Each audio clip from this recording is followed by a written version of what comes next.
Ticket please, ticket please, ticket please. ఏపీలో ఎక్కడ విన్నా చూసినా ఇదే మాట. అలాగని బస్సులంత రష్గా ఉన్నాయా అనుకుంటే అవి బస్ టికెట్లు కాదు, సినిమా అంటే అది కూడా కాదు. మరి ఎక్కడ ఈ టికెట్ గోల అంటారా?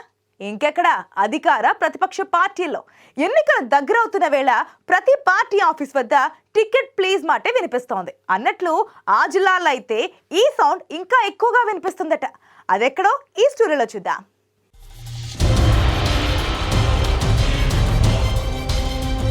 ఆంధ్రప్రదేశ్లో జ్వరాలు శీతాకాలం కదా, సీజన్ కదా అంటారా? ఆ జ్వరాలు కాదండి, ఎన్నికల వేళ వచ్చే జ్వరాలు. మరో 3 నెలల్లో ఎన్నికలు రానుండడంతో ఏపీ వ్యాప్తంగా రాజకీయ నాయకులకు టిక్కెట్ల జ్వరం పట్టుకుందట.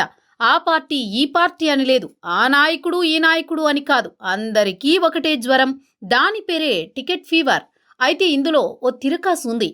అందరికీ అసెంబ్లీ టికెట్టే కావాలట, ఎంపీ వద్దు ఎమ్మెల్యే ముద్దు అంటున్నారట. ఇదంతా ఎక్కడనుకుంటున్నారా? ఇంకెక్కడా, రాజకీయాలకు వేదికైన అనంతపురం జిల్లాలో.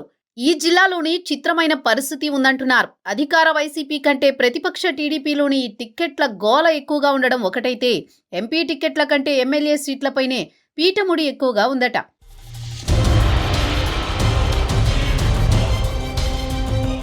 అనంతపురం రూటే సెపరేట్. ఇక్కడ అన్ని అనూహ్యంగానూ ఆలోచనాత్మకంగానూ ఉంటాయి. గత ఎన్నికల్లో అనంతపురం ఎంపీ స్థానం నుంచి జేసీ దివాకర్ రెడ్డి కుమారుడు పవన్ కుమార్ రెడ్డి టీడీపీ నుంచి పోటీ చేశారు. ఇక్కడ వైసీపీ నుంచి బోయ సామాజిక వర్గానికి చెందిన తలారి రంగయ్య బరిలో ఉన్నారు. వ్యూహం ఫలించింది, రంగయ్య గెలిచారు, పవన్ కుమార్ ఓడిపోయారు. 2014లో జరిగిన ఎన్నికల్లో టీడీపీ జేసీ దివాకర్ రెడ్డికి టికెట్ ఇచ్చింది, ఆయన గెలిచారు. 2019లో బాబు ప్లాన్ కంటే ఒక్క అవకాశం ప్లీజ్ వర్కౌట్ అయింది. ఇదంతా చరిత్ర. 2024 ఎన్నికల్లో పరిస్థితులు మారేలా ఉన్నాయట.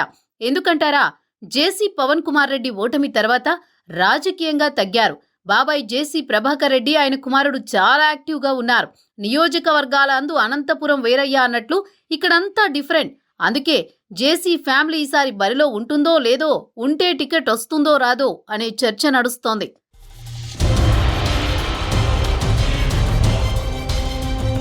జేసీ ఫ్యామిలీ పోటీలో లేకపోతే టీడీపీ ఎంపీ అభ్యర్థి ఎవరు? ఇంకెవరు? బోయ సామాజిక వర్గానికి చెందిన మాజీ మంత్రి, ఒకసారి ఎంపీగా గెలిచిన కాల్వ శ్రీనివాసులు బరిలో నిలుస్తారంటున్నారు. టీడీపీ అధిష్టానం కళ్ళు ఆయన మీదే ఉన్నాయట. కానీ కాల్వ కళ్ళు రాయదుర్గం ఎమ్మెల్యే సీటుపై ఉన్నాయట. ఈ విషయం టీడీపీ అధిష్టానానికి చెప్పేశారట కాల్వ శ్రీనివాసులు. దీంతో ఎంపీ టికెట్ ఎవరికి ఇవ్వాలని ఆలోచనలో పడిందట టీడీపీ. మరోవైపు నేనున్నానని అంటూ ఎంపీ టికెట్ కోసం పాడుతున్నారట సీనియర్ నాయకుడు డిఎన్ మూర్తి. ఆయన సతీమణి కాంచనగంగ పేరు కళ్యాణదుర్గం అసెంబ్లీ కోసం పరిశీలనలో ఉందట. ఒకే టికెట్పై 2 సినిమాలు చూడ్డానికి బాగుంటాయి, కానీ ఒకే కుటుంబానికి 2 టికెట్లు కష్టమే అంటున్నాయి పార్టీ వర్గాలు. కళ్యాణదుర్గం వేరే ఎవరికైనా ఇస్తే అప్పుడు మూర్తి పేరు ఎంపీగా పరిశీలించే అవకాశం ఉందట.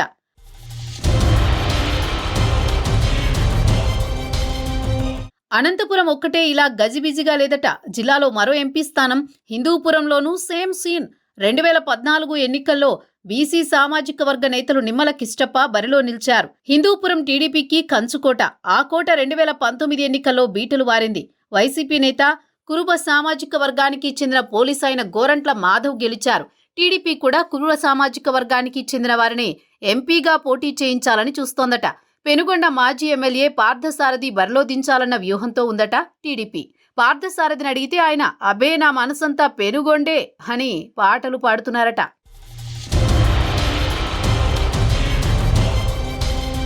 పెనుగొండలో టీడీపీ హాయిగా ఉందా అంటే అది లేదు. వర్గపోరుతో మాజీ ఎమ్మెల్యే పార్థసారథికి కురుబ సవితకు మధ్య ఏ సైకిల్ వేసినా భగ్గుమంటోందట.